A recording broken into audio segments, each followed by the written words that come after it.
Hello, everyone, and thank you very much for inviting me. Thank you, Steve Conway. I don't know where you are, but somewhere later. Anyway, thank you, and I will try to make the best use of this time. I know that some of you might or might not be familiar with LexisNexis, so I want to at least make sure that we start from a common knowledge. And then I will drill down into technology just to look at what we do and how we do the things we do. Active Insights is, think of it as an excuse to give this talk. I think it's interesting the way we do this data analytics, but also the aspects around the technology that we use, which some of those can be translated into HPC applications. So how many of you know what LexisNexis does? Let's see, how many of you think that LexisNexis manufactures cars? Okay, good. We're starting from a good point. Good. Good. So, okay, yes, we do a lot of data analytics. We serve a number of industries, including the insurance industry in the US, and this particular presentation is on the insurance industry. How many of you own a car? Many of you, right? Most of them. Very good. So, do you shop for insurance? When you shop for insurance, you are using us, even though you might not know that you're using us. Any carrier in the US that gets a request for a quote for an insurance policy will come to us to check on your history of claims and accidents and other things, and use the information that we provide through either the data points or the scores that we provide to assess the risk on that policy and basically give you the right quote. And we do provide services across what we call the insurance continuum. This is from the moment they do marketing to you all the way to the moment they need to work through the claim and see, for example, there is fraud in that claim. One of the products that we built is called Active Insights. And this product is, let's see if you can hear me there. This product is taking the database that we have behind the scenes, and we are talking about 10,000 data sources. And these are not 10,000 data sources with one record each, 10,000 records. This is 10,000 data sources that cover more than 1 trillion data points. We process this on a regular basis. We do this for some data sources more frequent than on a daily basis. Others might get updated only on a monthly basis. But we take all of these data points, we build a base of knowledge on these data points. We identify the entities, and to the question about the ontology, even though we do have some information about the type of metadata that we get, many times we let the data tell us more than what the metadata should be. Many of these data sets that we receive are data sets that come from organizations that don't build data as their core business. Data is just a side effect of whatever they do. So even though the metadata might tell you that this column will contain X, that column might contain Y in certain records or nothing in others. And letting the data tell us what that value means is quite important to the accuracy of the entire data or base of knowledge. So Active Insights in particular takes a number of elements from all of this data and intends to provide a service to insurance companies that gives them better knowledge about their customers. And I won't make this a sales pitch, and it would be pointless. I'm just trying to give you an idea of why we do what we do there. And when we build this service, we essentially allow the insurance companies prioritize in their book of business what they need to do with each customer based on the value and the risk of attrition for that customer. And for those that are in the back, when I hear, if you read here, this is not massage, it's message. In case, yeah, it might be. Anyway, so we take into account events in the lifetime of those customers for our customers, and let our customers know how that event can impact in their current insurance policies and or in the potential for retention or not of that customer. Very good. So, how do we do it? Now it's when it gets more technical. As I mentioned before, we get tons of data sources, and I just drew here a few of them. In reality, you need to multiply this by 1,000 or more. And each one of these data sources is typically polluted with anomalies, with holes, things that are not just right, errors. And all of this needs to be disambiguated to build a single, just one source of truth. And we do this by exploiting the overlap, the partial overlap into the different data sets. We let some data sets correct what other data sets say about things. And we do this with a statistical treatment. Many of you today might be familiar with machine learning and clustering analysis. And yeah, this is a clustering process, a very domain-specific clustering process. But at the end of the day, it uses clustering to identify entities in the data. And those entities could be people, but also could be assets, it could be addresses, it could be insurance policies, and almost anything else that can be considered in isolation as an existent thing. Now, on top of the entity extraction, we perform analysis that allows us to identify relationships across those entities, and this is quite important. When you talk about people, just to make this simple, these relationships could be cohabitation, could be marriage, could be familiar relationships, could be associations through work, through location, or asset ownership. And through these relationships, you can better assess risk in general. Getting a little bit deeper in the stack now, this is a very high-level architectural overview of the system. The system uses at the core our HPC technology. Even though it says HPC, and it did start from a point where it was mostly HPC-based back in the late 90s, early 2000s, it has been always meant to do data processing, data-intensive processing. The technology is all open source, so the entire HPC systems stack is a project in GitHub, so you can download the code. It's all C++. You will, if you do that, you will find out that a number of the subsystems that you are probably familiar to see in HPC environments are slightly different there. When we started with this project, some of the, for example, message passing architectures that exist today didn't exist as mature as they are today. So we ended up building a number of these subsystems on our own. Of course, we always think of going back and maybe porting those to more common libraries nowadays, but it always takes effort, and we try to put the effort where we get the most benefit from. Well, in general, the architecture is based on a shared nothing architecture. It uses commodity hardware. The hardware contains typically a compute node that also has storage associated with it. The data-intensive computing in general, and many of you might be familiar with data-intensive computing nowadays, has a typical bottleneck or ceiling on the performance of the drive, so the access where the permanent data store is, particularly at the beginning of the process.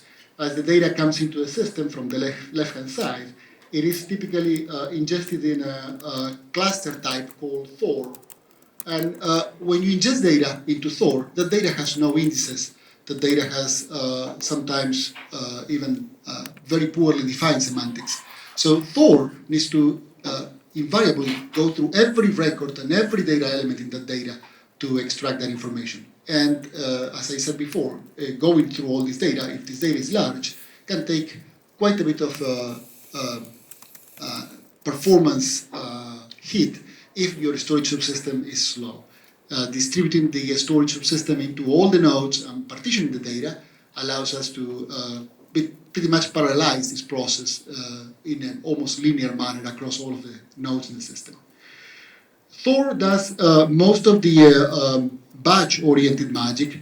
Thor processes the data, does all of the linking. Linking is this clustering analysis to identify entities and relationships, and eventually builds indices that are exposed into our data delivery system. Again, another parallel system based on the same exact platform called Roxy.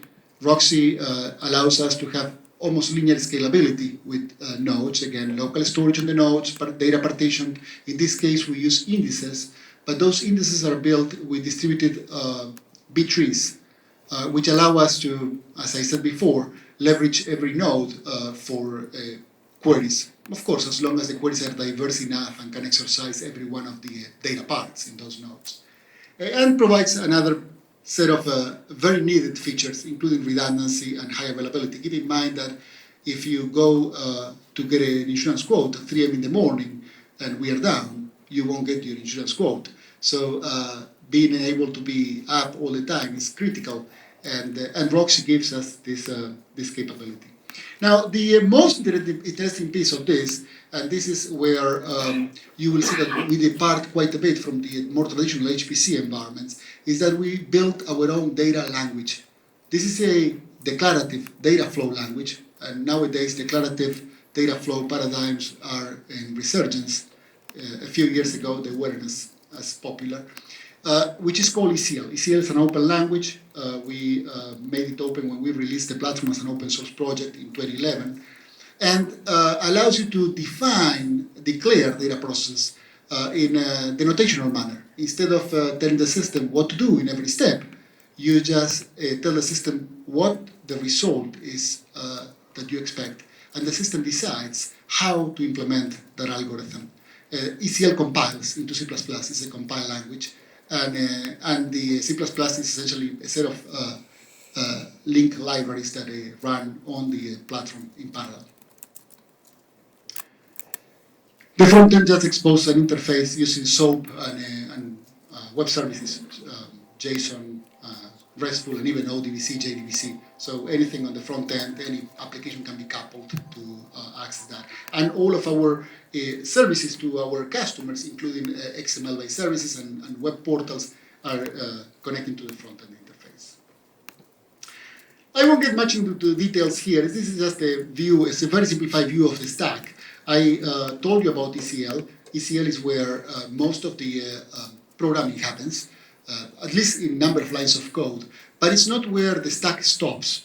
We built a set of layers of abstraction, and abstraction in computational sense of abstraction, on top of ECL, with more domain-specific languages that compile into ECL. So when you want to do linking, you don't go and code in ECL, which would take you a few thousand lines probably to build that linking process if it's sophisticated. And ECL is a very high-level language. You compile it, you write it in Salt. That is a domain-specific meta-language, and Salt creates ECL code. There is a Salt compiler, and the ECL compiler compiles ECL code to C++. You can see how the efficiency increases as you go up the stack. The top of the stack is even a visual interface, a visual metaphor, so you can drag and drop things, boxes, and the system codes for you. Same thing if you want to build relationship analysis, and many of our analytics have to do with, as I mentioned before, social networking. Think of analysis of collusion and fraud when you need to find connections across individuals that are apparently disjoint in the social network. And now you need to create complex analysis. Well, you can write that in KEL. KEL is another domain-specific language just for social network analytics, and that generates ECL as well. We keep reusing the lower layers to get this efficiency amplification as you go up the stack. And this is Salt. A couple of slides on Salt, just to give you an idea. We get all of these trillions of data points, and we want to identify entities. And this is just showing you humans, but it could be anything else. These are different records that are describing this human. These are different records describing this human. And then we want to also identify connections to do some of this relationship analytics. And we wrote this domain-specific language to do exactly what I described. The process that I described is called internal linking, and I don't have enough time to go through external linking, which is another aspect of the capabilities of the platform. But it essentially takes those 42 lines of salt, and these 42 lines are real-world lines of salt, the ones that we used to do the linking for all of our data. 42 lines of code that generate 4,000 lines of ECL, roughly, which generates 500,000 lines of C++. Now, you can imagine that maintaining 42 lines of code is fairly simple. We have a couple of people doing that, and they maintain and support this code. Well, if you were to maintain by hand 4,000 lines of ECL, you would probably need a few more people. If you were to maintain by hand your 500,000 lines of C++ code, well, you would need almost an army. Some of the things that salt does, and I want to just give you a very simple, simplified version of it, is build this linking, this clustering analysis based on probabilities. This is quite different from your rules-based systems that you might be used to from the BI days in the 90s. When you have a system that you want to code to do linking, you could express these linking rules as specific rules. Well, if the first name matches and the last name matches and the city matches, then that's the same person. Well, that might be true for my name and my city. It's certainly not true for John Smith that lives in New York City. And vice versa. If there are typos, you might need to account for those typos. Well, letting the data drive these relationships, this linking, is far more efficient and is less domain specific. It's more portable. You can generalize this across different domains and even different countries. We do the same linking in China. Mention KL as well, this domain-specific language to do relationship analytics. And I won't get into more details there, but I'll be more than happy to entertain questions later on or some discussions on this. And a few of the cases where we use this type of technology within our own organization and with some other organizations too. For those that are related to some attorney or are attorneys themselves, you probably heard of LexisNexis in the legal side. Well, all of the entity analytics in legal is done using the same type of technology. We identify those entities and relationships, and we do this in documents. So this is a way to extract facts from documents without, even though we do have ontologies that we have been using traditionally for a very long time, this allows you to even start with something that is semi-ontology free. Yes, you need to have some domain-specific knowledge, but you might not need as strict as of ontology as you would need in the past. You can build it as you go based on the data. This is quite useful as language drifts. You know that the language that you used 10, 20 years ago in this particular domain might not be the same as you use today. If you had an ontology that was based on terms, well, those terms might have shifted in their meaning. And this allows you to account for that dynamic semantics of the language. I'm not going to spend more time on this one. Another case is this case, and I wrote this one because it gives you a different aspect that is quite popular today, IoT, Internet of Things. Things that are connected to the internet, and now we are talking about billions of devices or more around the world sending information every second, every minute. Well, there is a company called GuardHat that builds smart hats. They do, they have electronics that do virtual fencing on workers. They drive alerts. They do sensors to detect potential adverse conditions in the environment, and to essentially increase the safety of these work environments. Think of industrial environments. Well, the same way we do analytics in data in a batch-oriented manner, we do it with streaming data in this case. The limitation in the insurance industry, particularly with Active Insights, in not making it more frequent is because the data sources are just not more frequent. But there is nothing in the technology that precludes you from doing this analysis with the streaming analytics on the fly, as we do for this organization in particular. And a couple more, just to give you a few other ideas. One is this. And some of you might already be using some devices to track your driving behavior, and through that potentially drive your cost for insurance, for car insurance down, if you're a good driver, of course. If you're a bad driver, you're probably avoiding those devices. But yes, yeah, there you go. Yeah, I avoid them too. Anyway, if you do use those devices, the ability to build some of the and this is interesting, and it takes it a little bit away from the core of the conversation today. But one of the things that we built is an application that runs on a phone, an iOS or Android phone, and the application essentially does the tracking for you without connecting anything to the car. Now, one of the biggest challenges we had initially was to ensure that we verify that it's you who is driving and not someone else. What happens if you're a very safe driver and then you go to New York City and jump on a cab driven by a cab driver in New York City? Well, you can imagine that the profile of that particular trip will be quite different from your normal behavior. And we built a behavioral analytics behind these type of things to build a driving fingerprint, which is quite interesting as well. This is using also similar technology on HPC as well. And then, of course, contextual marketing, not to put much emphasis on this one, but you know that this is becoming the future.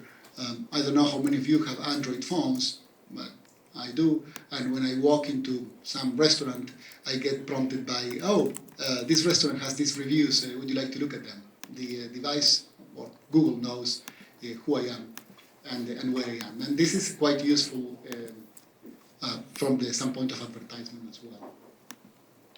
And this one, which is the analysis of passenger flow in airports. This allows some airports to optimize passenger flows and improve their efficiencies across the services that they provide by knowing better where passengers go, but not just doing the descriptive analytics on those passengers, but also predicting where they will go based on, for example, a weather pattern change or a flight that has been delayed or something else.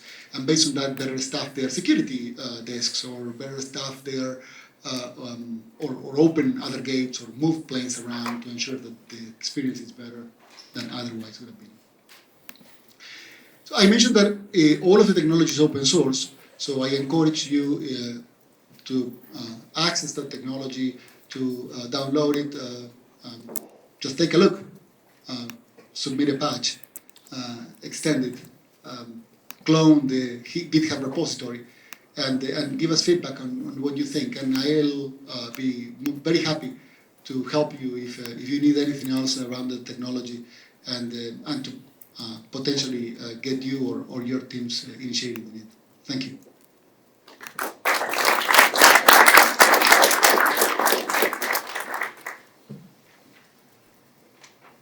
Thanks, Flavio. Are there any questions around what LexisNexis is up to? So, what's your experience with customers learning ECL, SAW, CAL? I mean, these domain-specific languages. People have to learn something new. It locks them into your products, which I assume is good. And then, what's your experience as far as the performance at writing in CAL and SAW versus ECL? John, those are great questions. And ECL, CAL, SALT, domain-specific languages in general, are a blessing and a curse, both at the same time. They are a blessing because they make us far more efficient. They could be a curse because they impose another learning curve. ECL is not very difficult to learn. CAL and SALT seem intuitive in the surface, but they have so many specific connotations on how things should be implemented that it is not trivial. So there is a learning curve there. It can definitely become a barrier for adoption. We have seen that in many cases. We haven't had any difficulties teaching people, but those people that you're trying to teach need to have the will to learn, which is also another problem. In order to overcome some of these limitations, we built a comprehensive online cores of all of these technologies, all of these languages. These are massive open online courses available for free in the internet on ECL, HPC in general, ECL, SALT, KEL. And it has been quite successful. We have trained thousands of people over the last, 5 years or so on each one of these technologies. But definitely is a barrier of entry, and if you have a system and you are trying to make it very efficient by designing your own domain-specific languages, well, you need to be aware that even though it will make them more efficient for you, it might make those systems less adoptable by others. That's just the nature of the beast. The other one is the efficiency of the system with using these high-level languages. I can tell you that the efficiency, what I've seen and what most people have seen, is that by using these high-level languages, you get code that is far more efficient than what most coders would do. Not the most expert coders, but for those that are very few. When you talk about domain-specific languages, there is something that can really define how much more efficient or not the language will be. And this is the knowledge in the compiler of that language to understand what your intentions are. If you use declarative languages with the notational paradigms behind, it is far easier for the compiler to know what the ultimate goal of your program is, and based on that to create a code that can be the most optimal for that goal, and of course based on the architecture that you're using and other variables. If your domain-specific languages are imperative instead, where you are telling the computer telling everything about the control structures and the step-by-step things that the computer should be doing, it is far harder for the compilers to optimize that code in an efficient way. And we have made some attempts at more imperative programming models, and those typically don't go that well from efficiency. So this is why we end up sticking with declarative paradigms. Data flow seems like a good choice. It has been a good choice for ECL. The others are just declarative, like KEL or SALT. But we are not the only ones using these paradigms nowadays. If you look at languages like Scala and even environments for deep learning like TensorFlow, those are declarative paradigms. TensorFlow is a data flow paradigm too. Susie? I don't really have a question, I just have a comment and want to thank you for whatever continued work you do on SALT to prevent people from getting mixed up in the database, because as someone who experienced that, it took me about 8 months a couple of years ago to get it unwound in LexisNexis, and it was very challenging. Two things. One, that's a very good comment. One is we continue to try to improve this. Unfortunately, this is a probabilistic system, and even though we do get confidence levels for the answers, sometimes without enough information, there is so much the computer can do, and it's impossible for humans to review hundreds of millions of people. The other one is on the time to fix it. Unfortunately, in some cases, it is hard to get to the core of the problem, because we always like to propagate the information about the bad piece of data to the data sources that provided it. And that creates a challenge. Many of these organizations that serve data for us, or provide data for us, or sell data to us, are not data organizations. They might not have the knowledge, they might not have the will, they might not have the desire to change anything. So yes, typically what we do is we apply the quick patch on our side to correct the data, at least from the surface, but we do try to do our best effort to go to the data sources to get those corrected, and that is when it gets more challenging. Really, just thank you. That was a good presentation. Really more a comment. It's based on a dated understanding, and it's on the business side, on the LexisNexis business model. It's just sort of a general observation. Maybe you've got a reaction to it or not. A lot of the cost associated with getting to LexisNexis is there's a pretty high entry cost, at least there used to be. And so I just wonder if there's been any thought over time or any observation or reaction to making this available to a broad swath on some sort of short subscription basis or some sort of cost basis. And And maybe there's a middle business here for somebody that has expertise in domain-specific languages, but just a general observation in terms of broadening it. That's really, it was just a comment. Well, a few things. One, and that's a very good comment, and I need to differentiate two sides of that comment. One is the access to LexisNexis data services, and that is transactional. The main barrier of entry for the data services in LexisNexis is typically regulatory and legal. We need to vet the organization as being able to use the data and having permissible use for the data. So that's, but we have organizations using our services for $50 a month, so it can't be too expensive. No, Now, okay. on the technology side, the technology used to be only available as a proprietary technology for 10 years or so. We designed this technology back in the year 2000, and it wasn't until 2011 that we made it open source. Before, we didn't want to sell it. We did sell it several times, but it was always just dispatching it when organizations came to us asking us to sell them, to please take their money. So we did it. We sold it for quite a bit of money, but it was always a struggle for us to support. Since the technology was designed in-house for our own use, it was very hard to support it in other organizations as well. From the basic architecture of the systems to the standard hardware support, to the operational knowledge, to on and on and on, and ECL training and other things. Now, once we decided to move it to open source, the change was dramatic.